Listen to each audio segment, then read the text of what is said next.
So good morning guys. तो चलिए start करते हैं आज के यानी कि 2 फरवरी के इंपॉर्टेंट करंट अफेयर्स को।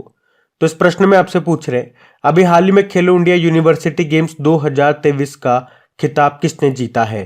तो आंसर होगा चंडीगढ़ यूनिवर्सिटी ने। देखो, खेलो इंडिया यूनिवर्सिटी गेम्स की हम बात कर रहे हैं।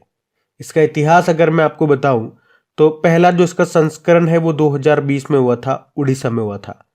फिर 2021 वाला कोरोना वगैरह आ गया था, तो 2021 वाला 2022 में हुआ था बंगलुरु में, 2022 वाला 2023 में हुआ था उत्तर प्रदेश में, और अब 2023 वाला ये 2024 में हो रहा है कहाँ पे?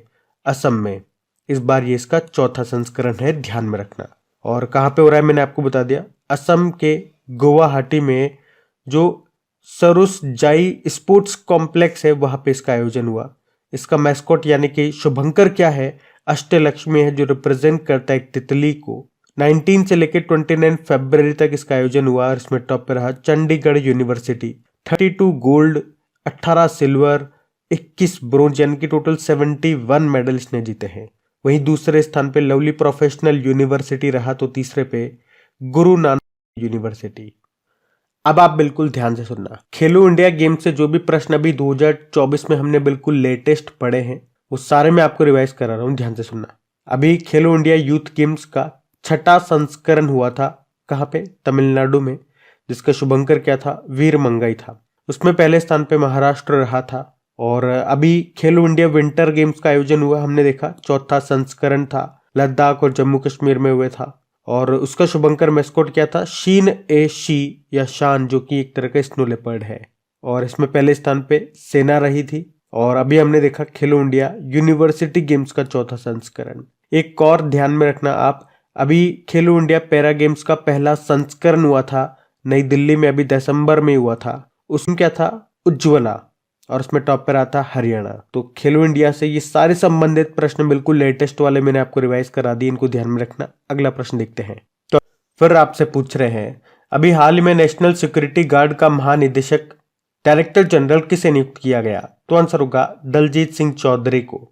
तो अभी दलजीत सिंह चौधरी को नेशनल सिक्योरिटी गार्ड का डायरेक्टर जनरल बनाया गया है। अब आप लोग कहोगे कि अरे दलजीत सिंह चौधरी ये तो वर्तमान में सशस्त्र सीमा बल के डायरेक्टर जनरल है, अभी कुछ समय पहले ही बने थे।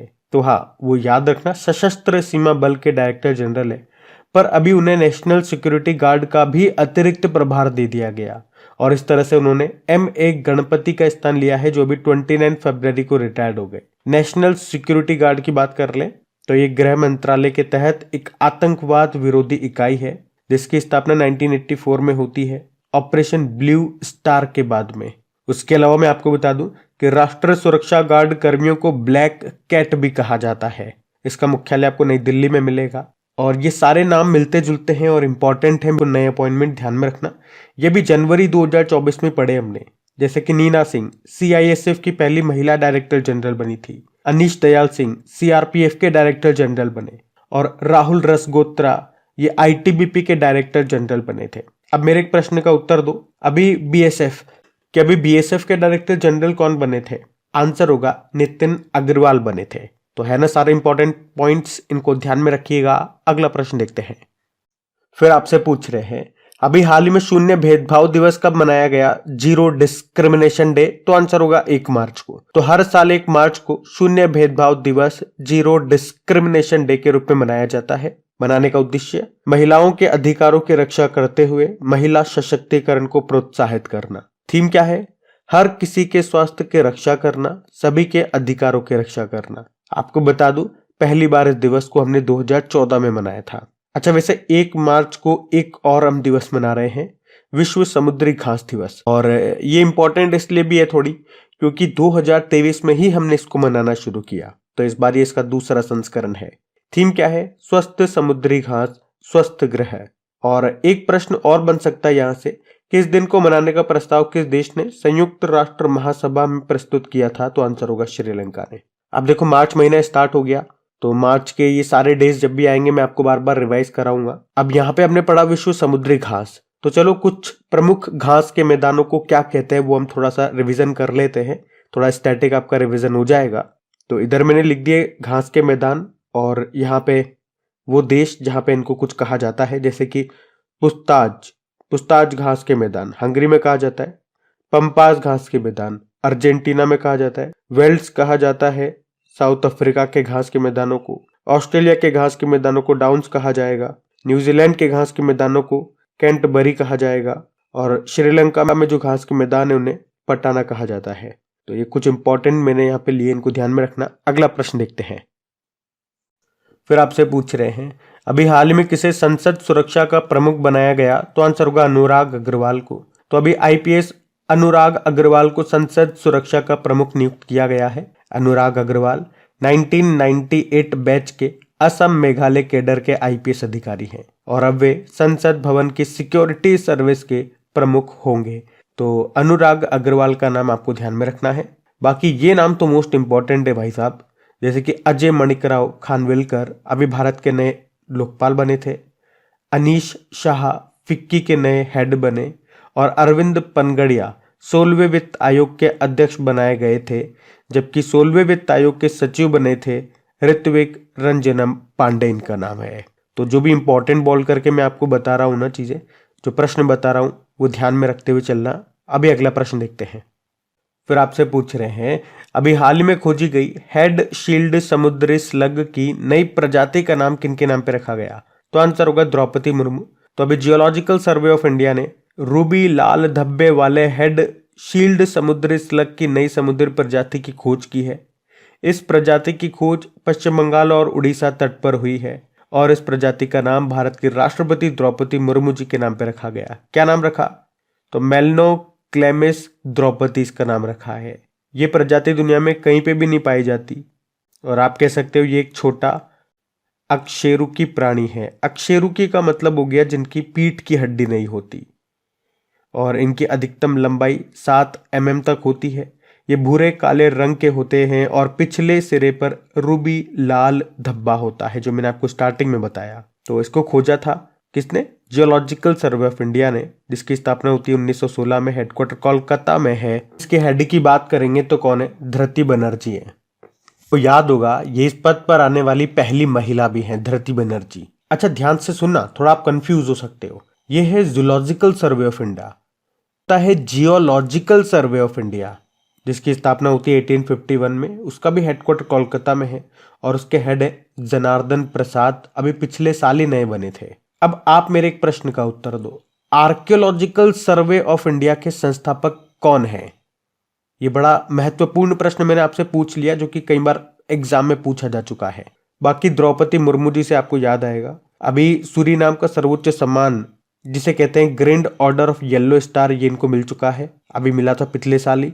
इनके ऊपर एक बुक भी आई थी अभी, जिसका नाम है Droupadi Murmu from tribal hinterland to Raisina hills. इसको लिखा था कस्तूरी रे ने। तो ये पॉइंट्स भी ध्यान में रखना। अगला प्रश्न देखते हैं। फिर अगले प्रश्न में आपसे पूछ रहे हैं कि वर्ल्ड एथलेटिक्स चैंपियनशिप 2027 ये कहां पर होंगे? तो ये हो जाएंगे बीजिंग चाइना में। तो 2027 वाले हम बात कर रहे हैं, वर्ल्ड एथलेटिक्स चैंपियनशिप को होस्ट करेगा बीजिंग चाइना। और आप ये भी कह सकते हो कि बीजिंग ये दूसरी बार वर्ल्ड एथलेटिक्स चैंपियनशिप को होस्ट करेगा, क्योंकि इससे पहले ये 2015 में भी कर चुका है। 2023 की बात करें तो इसका टॉप जो देश है वो जम्मू कश्मीर था। और इसी तरह से 2023 वाले में जो हेडक्वार्टर था वो 19वां था। कहाँ पे हुआ था वो? बुडापेस्ट हंगरी में। तो अभी तक देखो 2023 वाले हुए वो मैंने आपको बता दिया, बुडापेस्ट हंगरी में हुए थे। उसके बाद 2025 वाले हमने देखा और 2000 वाले जो वर्ल्ड एथलेटिक्स चैंपियनशिप है वो होंगे बीजिंग में। वहीं अगर हम वर्ल्ड एथलेटिक्स की बात करें, जिसकी स्थापना होती है 1912 में, हेडक्वार्टर है सेबेस्टियन कोए। वहीं अगर वर्ल्ड एथलेटिक्स की बात करें तो स्थापना होती है 1912 में, हेडक्वार्टर है मोनाको में और इसके हेड है सेबेस्टियन कोए। तो ध्यान रखना। ये अगला प्रश्न देखते हैं। फिर आपसे पूछ रहे हैं अब इंटरनेशनल बिग कैट अलायंस का मुख्यालय किस देश में स्थापित किया जाएगा?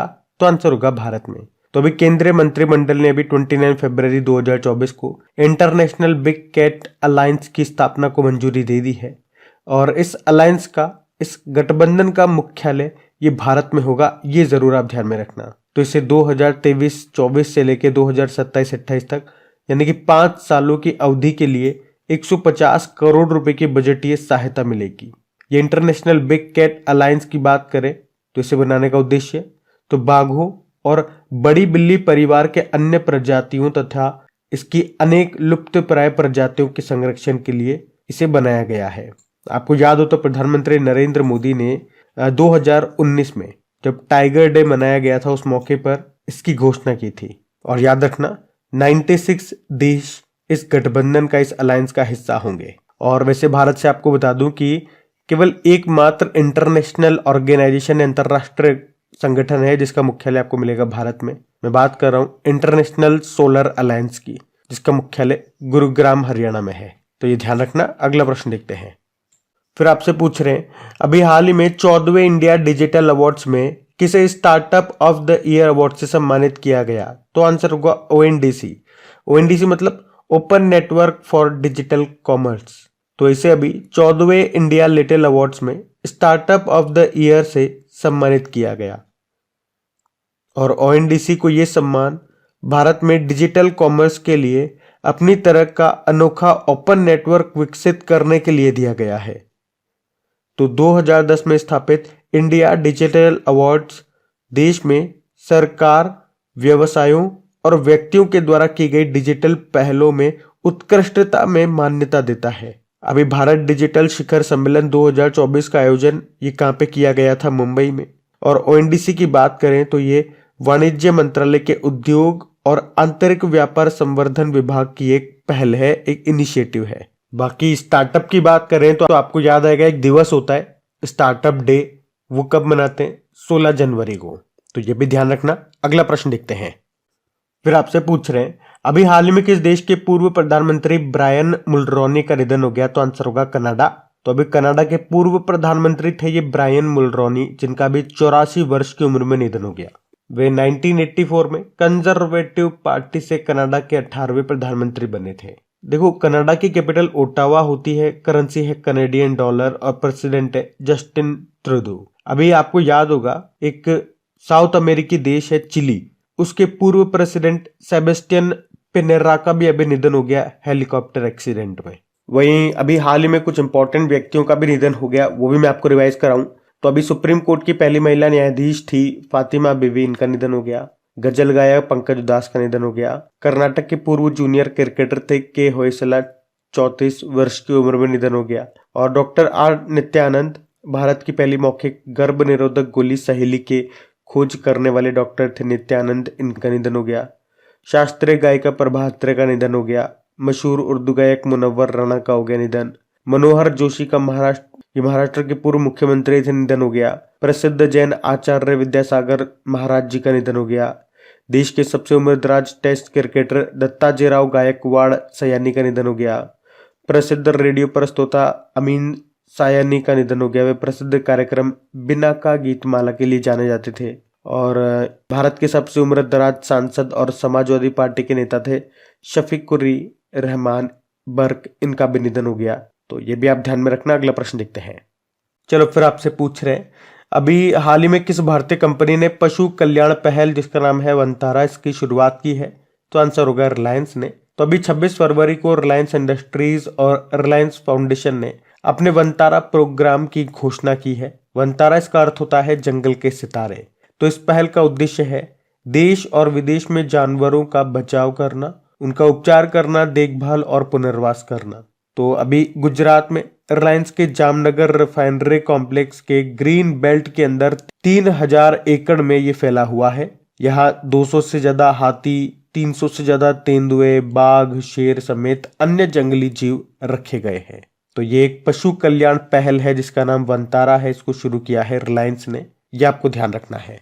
तो गाइज ये था आज का आपका करंट अफेयर्स का सेशन। और हाँ, आप लोग में से बहुत से स्टूडेंट्स हेल्थ के बारे में पूछेंगे, तो अभी काफी इंप्रूवमेंट है। आप लोगों का बहुत बहुत शुक्रिया कि आपने मेरे बारे में सोचा और मेरे लिए पूछा। तो आज का सेशन हम यही एंड करते हैं। और सेशन अच्छा लगे तो प्लीज लाइक करके दोस्तों के साथ में शेयर जरूर कीजिएगा। बाकी इनकी क्विज मिल जाएगी आपको क्रिक एग्जाम एप्लीकेशन पे, डिटेल्ड पीडीएफ भी आपको वहीं पे मिल जाएगी। तो क्रिक एग्जाम एप्लीकेशन का लिंक नीचे डिस्क्रिप्शन बॉक्स में है। चलो अभी कल के करंट अफेयर्स का भी मैं आपको क्विक रिवीजन करवा दूं। और कल का वीडियो अपलोड हो चुका था, मॉर्निंग में नहीं आया था। जिसने नहीं देखा हो तो मैं आपको बता दूं, इवनिंग में आया था वीडियो, आप एक बार देख सकते हैं उसे जाकर के। तो कल के करंट अफेयर्स का क्विक रिवीजन करते हैं और फिर सेशन एंड करते हैं अभी हम।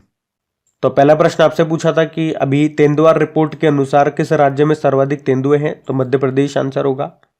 फिर आपसे पूछा बेसिक स्ट्रक्चर एंड रिपब्लिक नाम की बुक को किसने लिखा, PS श्रीधरन पिल्लई ने, जो कि गोवा के गवर्नर है।